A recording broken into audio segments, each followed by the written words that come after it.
Hello, everyone. Welcome back to Hoop Scoop, Probably Right. I'm here to bring you an update on the game between the Iowa Hawkeyes and Holy Cross.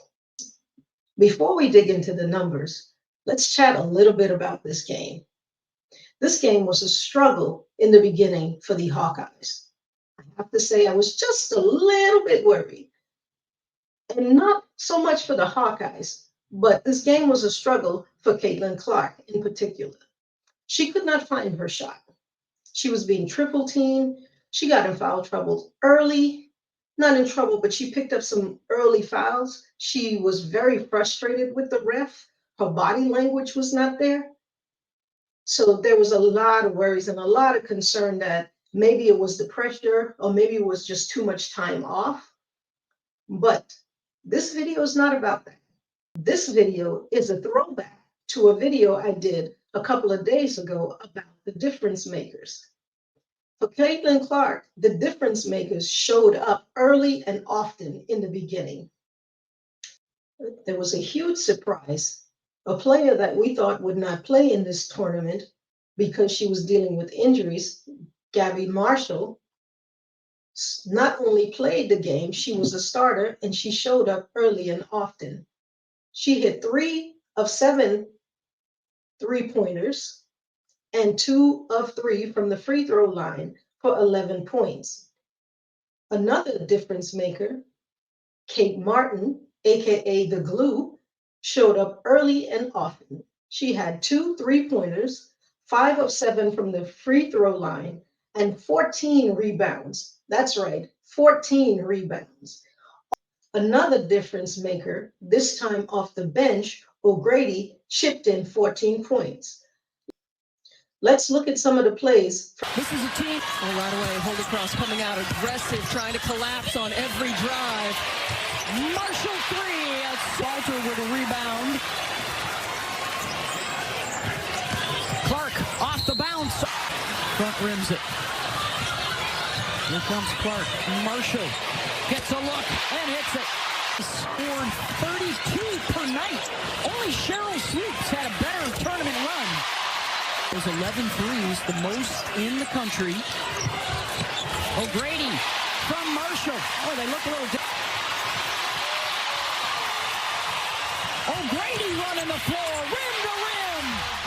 Gabby Marshall, that pass is on the money too. Gives her an easy.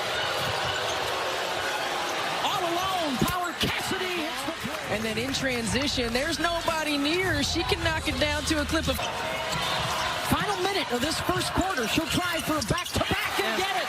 I mean, they're just re-clock. Foreman staying right with her. Off the spin, the help comes and one. Right now, Iowa applying some pressure. Power Cassidy gets it up and gets it in. Her sister is hitting here early. And does she take credit for her shooting as well? Hey. There's high point.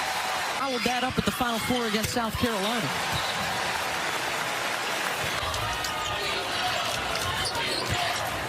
Marshall on the inbounds from the three-point line. Allen faces up. Knocked away and a foul. Who needs to be on the floor consistently for the Hawkeyes. Kate Martin, she does keep touching the back of her head. Got a pretty hard hit there, but she just leaned in and told them. Information on tournament game times and networks, go to ncaa.com. Actually have more free throws made than field goals, even with O'Grady missing 2. Paul Cassidy calling for a screen. Finds some space and a foul called on Caitlin Clark. Group has been able to do for Iowa early in this ballgame, and that's what's going to take them. Paul Cassidy chips away. Denied by Holy Cross. On the run. Ball fake. Allen. O'Grady up. Ball to Janelle Allen at that high post. Allow her to try to attack Addie O'Grady off the.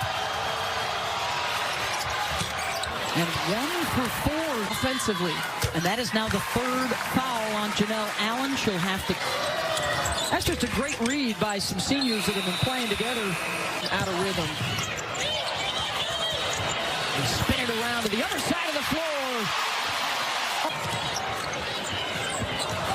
Martin got it back to her, and then around the defender to that last time out for Lisa Bluter. She's reminding her team, we see a great Cutting to get around them. Now, they are very good in their rotations as well. Here in the first half. And that's what it's going to take. And for Caitlin Clark to continue to trust them, to trust that the game is going to open up for her. The push. Sidestep for Taylor McCabe for three. Step back. That's the specialty. You probably... What you saw was some of the plays from the difference makers. I left in a few clips from Holy Cross. Power Cassidy. She tried to put the team on her back, but eventually was no match for the Hawkeyes once Caitlin Clark got going. At the end of that clip, you saw Caitlin Clark hit 2 3-pointers. I think that settled her down and she got into her rhythm. She eventually finished with 27 points, 10 assists, 8 rebounds, and going 3 of 9 from deep. I do contribute some of this to Russ, as she stated in her post. And I also view this game as a warm-up for them. I look forward to see what they do in the other rounds. I am waiting for them to get to the Sweet 16 to see what they do against my sleeper pick, a team that has beaten them before and they have also beaten. So stay tuned to Hoop Scoop to get your update on all things Caitlin and the Hawkeyes. As always, get at me in the comments. I would love to have more dialogue about what your take is on Caitlin Clark and the Hawkeyes and how far they would go. I myself would love to see her cap off this magical season with an NCAA championship. Comment, like, and subscribe, and I'll see you on the next video.